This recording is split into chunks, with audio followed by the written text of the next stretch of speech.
Presiden Prabowo Subianto melakukan pertemuan dengan Presiden Federasi Sepak Bola Internasional atau FIFA, Gianni Infantino, di sela-sela sidang umum Perserikatan Bangsa-Bangsa atau PBB.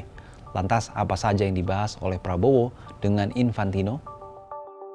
Pertemuan Prabowo dan Infantino berlangsung di New York, Amerika Serikat, Rabu 24 September 2025 waktu setempat. Pertemuan ini dilakukan untuk memperkuat kerjasama dalam memajukan sepak bola Indonesia. Fokus pembahasan mencakup pembangunan infrastruktur, pembinaan usia dini, hingga peningkatan profesionalisme di liga dan tim nasional. Tak hanya itu, pertemuan juga membahas posisi Ketua Umum Persatuan Sepak Bola Seluruh Indonesia atau PSSI Erick Thohir, yang kini merangkap jabatan sebagai Menteri Pemuda dan Olahraga. Terkait hal itu, Infantino menegaskan tidak mempersoalkan rangkap jabatan Erick Thohir. Alasannya, Erick sudah menunjukkan diri sebagai seorang yang multitalenta. Erick Thohir has shown already in the past that he is a multi-talent. He can do many things in an excellent way. What he's done in the federation in football, what he's done in the government, what he will be doing for the sport in Indonesia is also. Tak sebatas soal status Erick yang dirangkap jabatan, Infantino juga angkat suara soal kemungkinan Indonesia berlaga di Piala Dunia. Menurutnya Indonesia akan menghadapi sejumlah pertandingan berat, namun selama ini bahkan tak ada yang berani memimpikan Indonesia bisa bermain di dua pertandingan krusial pada babak keempat kualifikasi Piala Dunia.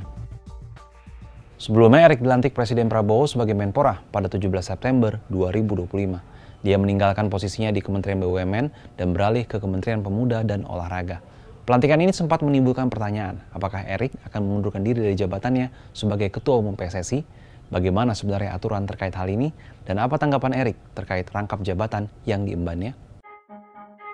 FIFA melalui statutannya tidak mencantumkan secara eksplisit larangan Ketua Umum Federasi menduduki jabatan pemerintahan. Namun FIFA memang mensyaratkan Federasi Sepak Bola untuk independen dan tidak mendapatkan campur tangan dari pihak ketiga, apalagi politik, sesuai statuta pasal 14, 15, dan 19.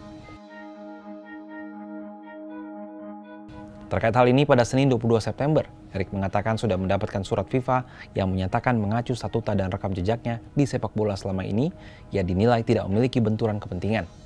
Oleh karena itu, Erick bisa tetap memimpin Federasi Sepak Bola Indonesia sampai tahun 2027. Saya menanyakan status saya ke FIFA, FIFA menjawab bahwa secara statuta tidak disalahkan karena memang track record saya di dunia sepak bola sudah sesuai dengan statuta. Artinya apa?